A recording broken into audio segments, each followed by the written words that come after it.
Even in Kyoto, hearing the cuckoos cry, I long for Kyoto. I'll give you that again. Even in Kyoto, hearing the cuckoos cry, I long for Kyoto. So that's a famous haiku by Basho.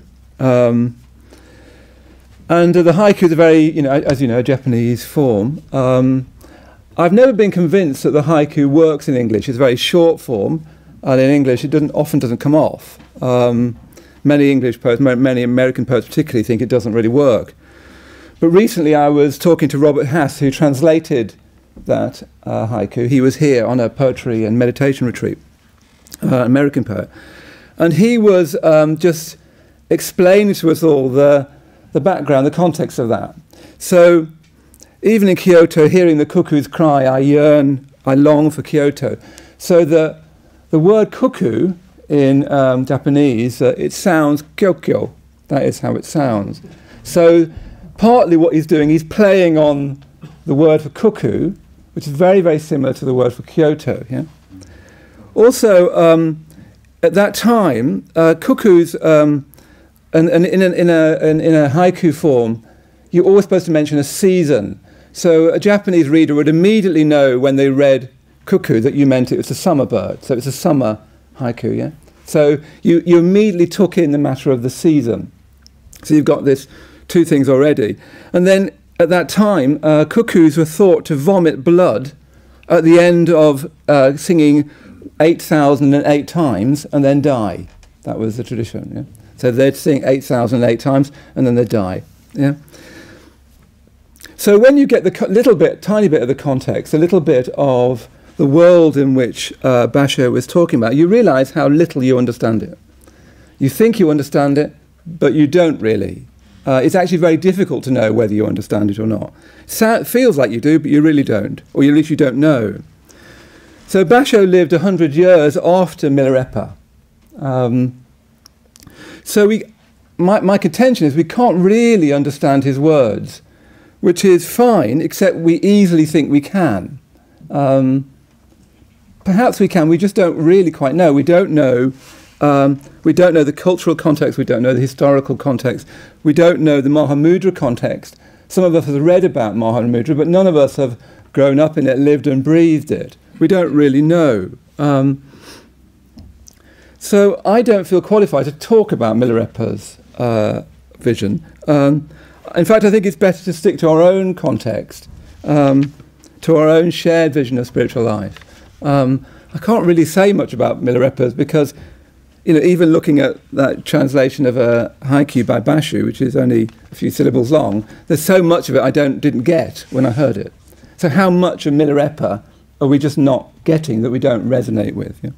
So I'd rather stay with our own context, our own shared understanding of the goal, what the goal consists in, our own shared milestones along the way, such as becoming a mitra, being ordained, and so on, our own shared symbolic vocabulary, which we're still developing, and probably most importantly, or as important, very importantly, our own shared language.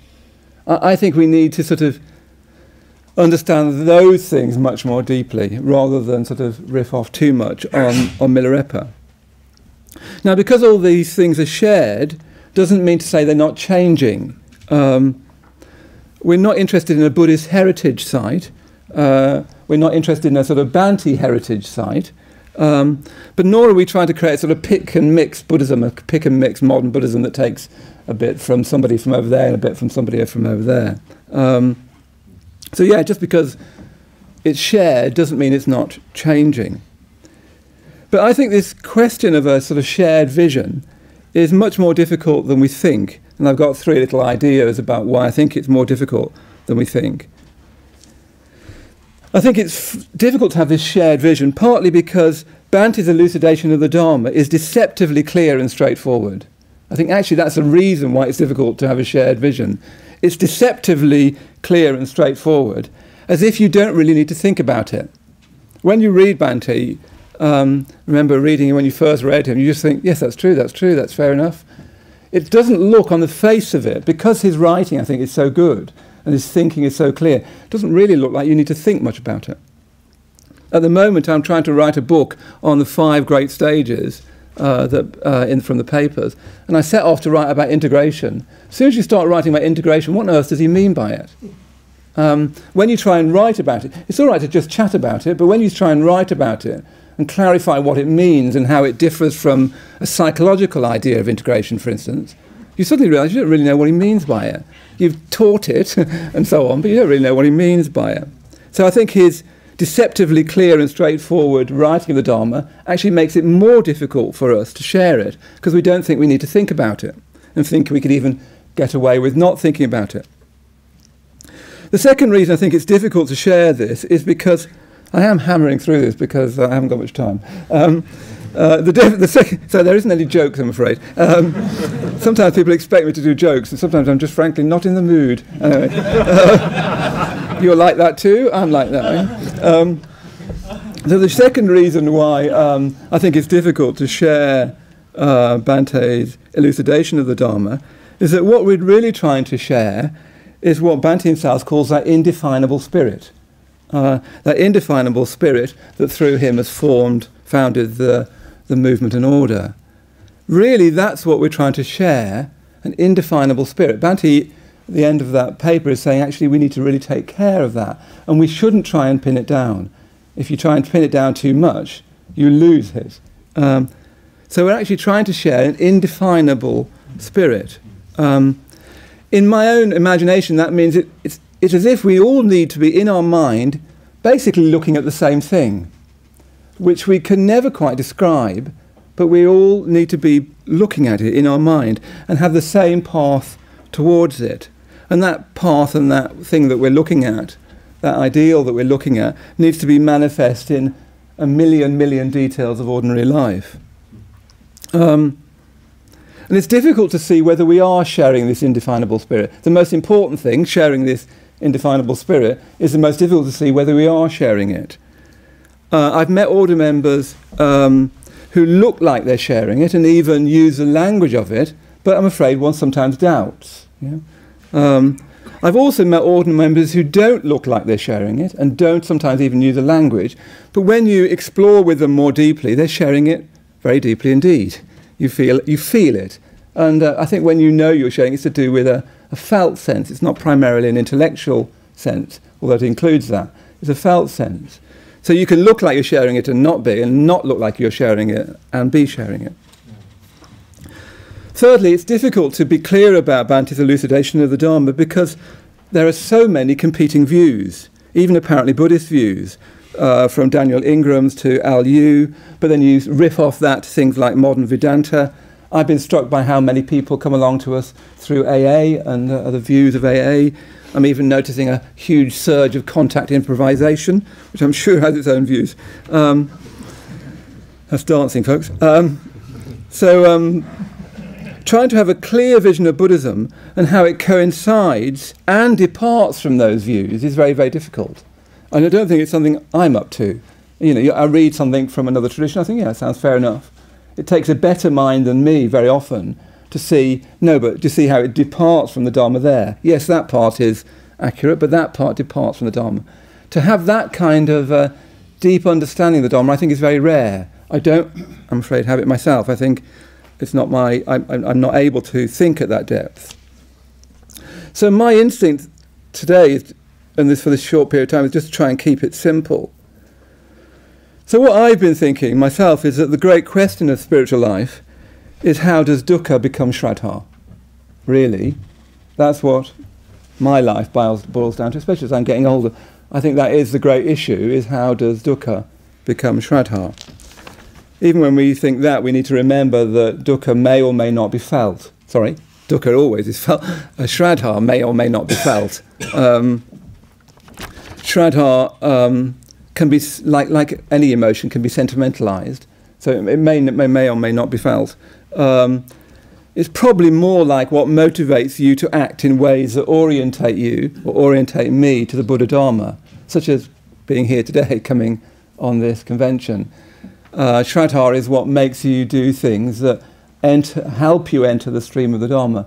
Sometimes you feel that as inspiration, sometimes you actually actively don't feel it. You actively don't want to come to the convention, but something brings you here. Yeah. So if we can live primarily motivated by Shraddha rather than by greed or hatred, delusion or existential apathy, the rest is assured, really. Our lives will feel thoroughly worthwhile, it seems to me. And that's what I want, is a thoroughly worthwhile life. So of course this means actually being with dukkha. It means experiencing dukkha, feeling dukkha. That sense of unfulfillment, of dissatisfaction, of life not coming up to much, or not coming up to what you'd hoped it would come up to. Shantidevas, everywhere I go, there is no enjoyment for me anywhere. I'm sure he doesn't mean that literally, but I think it's a huge statement about one's direct experience of life, that you just can't get it to work, that life just doesn't work. Yeah? That's, I think, is what dukkha is that life doesn't work.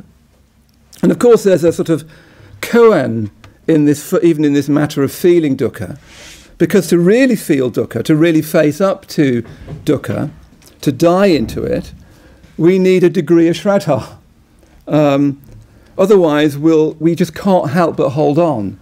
If we don't have a degree of shraddha, if we don't have a degree of a sense that there is more to life than ordinary waking consciousness and matter and the body and so forth, if we don't have some sense that there's more to life than that, we won't be able to let go of ourselves. We won't be able to go beyond ourselves, because we just won't be able to stop holding on, because we won't be able to let go into something.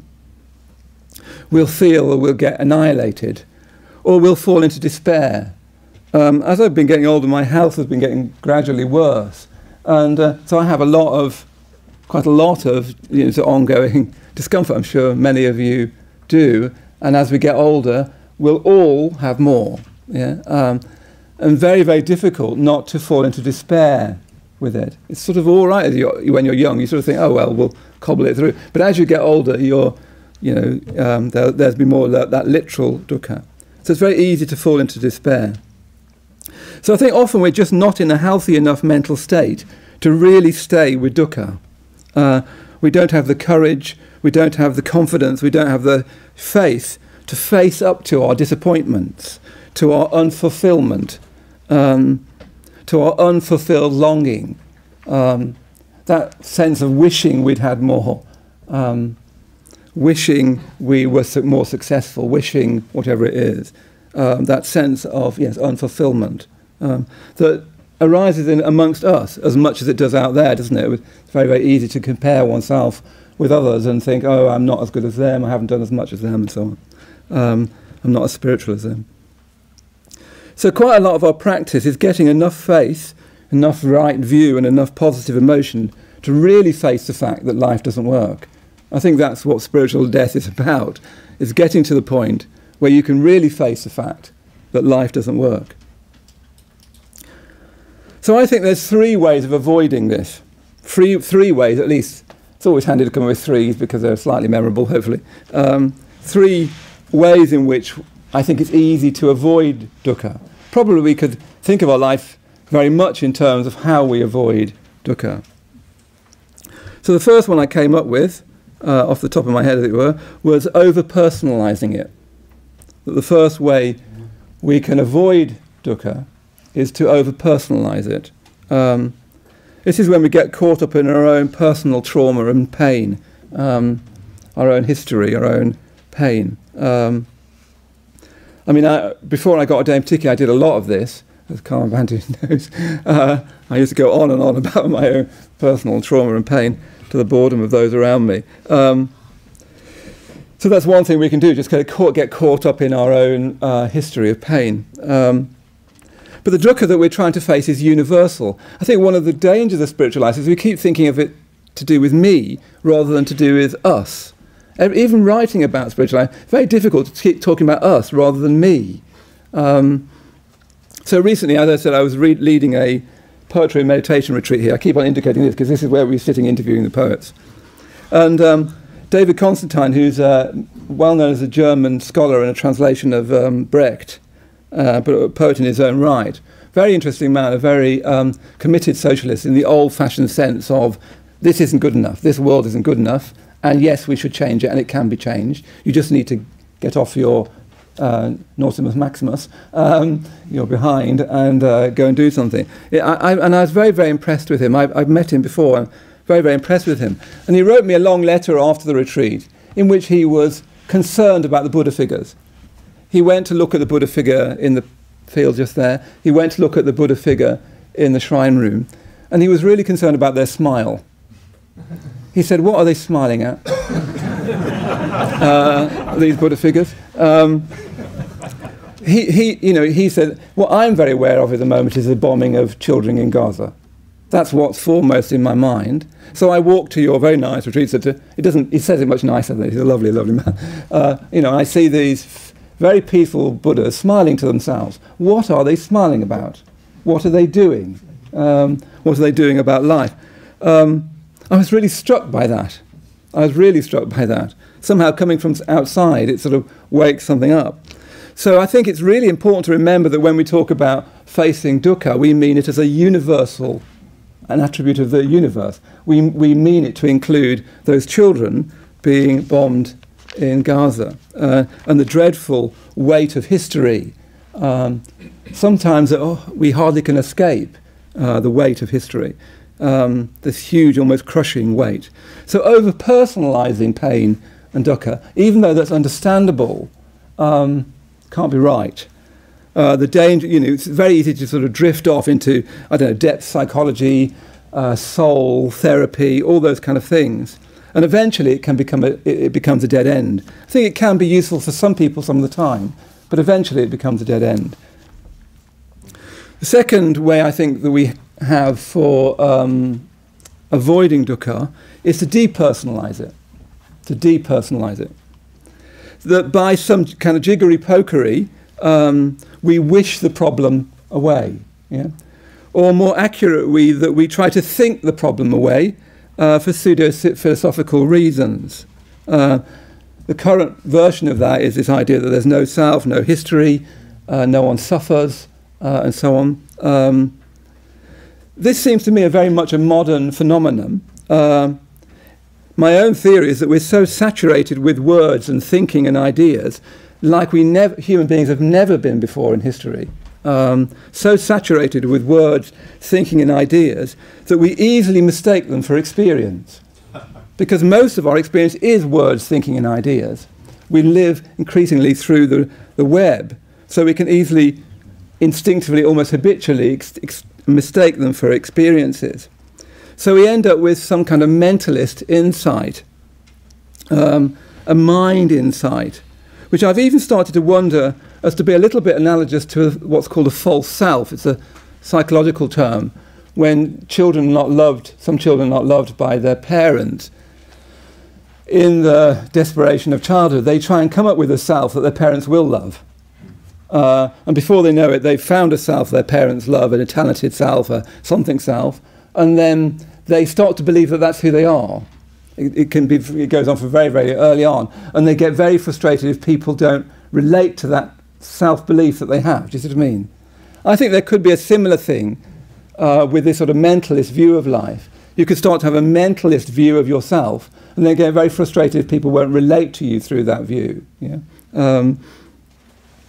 But either way, the danger is to depersonalize it and to sort of think the problem away in a sort of pseudo-philosophical sense, even a Buddhist sense. But the third problem, the third way we might, what have I said? We might avoid our dukkha is a rather clumsy formulation, but I've called it to movementize it. To movementize it. I couldn't think of a word. By this I mean taking the developmental, to take the developmental model literally. I think this kind of way of avoiding dukkha affects dutiful people, like myself, for instance. You start to think that if I really do the right things, all the right things, I'll get better and better and better, and then eventually I'll make spiritual life work. I think there can be, and I think I've done this, confuse the idea with spiritual life working with life working. But life doesn't work. The purpose of spiritual life is to confront us with the fact that life doesn't work. It's not to make spiritual life work, if you see what I mean. But I think if you take the developmental model literally, naively, unthinkingly, because we haven't thought enough about what Bandhu is trying to tell us, I think you can end up with that view, and I think I have done that at times. Either that, or we can give ourselves to the institutions of the movements unthinkingly, if loyally, and hide behind them, as if creating and spreading the movement is the solution to suffering. Yeah, that you just sort of get yourself behind the institutions of the movement, and you could think that just by doing that, by going to lots and lots of meetings, nothing wrong with meetings, they can be very, very good, there's too much disparagement of them, but as if that is the solution to suffering on its own level, which really strikes me as a kind of socio-political version of spiritual life, a little bit like a socialist might have. If we game together, if we create the right institutions, if we get everybody on board, we can change the world. And what happens with that is you end up with the resentment, disappointment and frustration that occurs when people don't get behind your vision, when they won't get on board your vision. So that's what I call to movementize it. I think you can hide in this movement. You can hide outside of it, you can hide in fact, you can hide anywhere pretty much. But primarily we're hiding from dukkha. Primarily we're hiding from dukkha. So what I've been trying to say is what we really need is an awareness of dukkha, a really experienced awareness of dukkha. Individually, this is so important because dukkha is not a thought. I think that this is one of Subhuti's points, that dukkha is not a thought. It's not a theory, it's not a pre-conscious theory. It's a directly felt, embodied, existential dissatisfaction that ordinary life refuses to solve. That was my little definition of it. It's directly felt, embodied, existential dissatisfaction that ordinary life refuses to solve. And even though we keep on trying to solve it with ordinary life, we're from cakes to sex to whatever, ordinary life refuses to solve the problem of life. Even a conventionally Buddhist life refuses to solve it. Globally, going back to David's story and his concern about the Buddha's smile, the dukkhas are really the place where Buddhism starts, because the problem of suffering is universal, enormous, and there's no word big enough to say it, is there? Enormous is too small a word, enormous and urgent. And offering personal insight seems to me quite disgraceful as a Buddhist response to that. If I'd said to David, well, tell you what, I've decided I have no history and no self, it would have been disgraceful as a response to his very genuine question about why the Buddha's smiling to himself. At the same time, clearly we're not trying to liberate people into ordinary unhappiness. That Bandhu is quite right about that. We can't be just trying to liberate people into ordinary unhappiness. I think that's Freud, isn't it? I can't remember. We're not trying to help people get into ordinary unhappiness. We have this transcendent goal. So to conclude, the way I think we need, what I've been talking about is we need to attend to dukkha. To the degree that we genuinely do that, and we don't avoid it by over-personalising it, by depersonalising it in this mentalist way, or by just hiding within institutional forms and sort of hoping for the best, the way we know that we're really in touch with dukkha is if Shraddha arises. If Shraddha arises in us, and we'll know that primarily through our actions, we can trust that. We can just live more and more from that. We don't need to then worry so much about our own shortcomings or other people's shortcomings. After all, much of the Shraddha I experience is because of things that you do. Actually, interestingly, much of the suffering I experience is things that you do, and vice versa. We create each other's suffering, and we create each other's Shraddha. It's a shared matter. It's never an individual matter. That's just a kind of way of talking.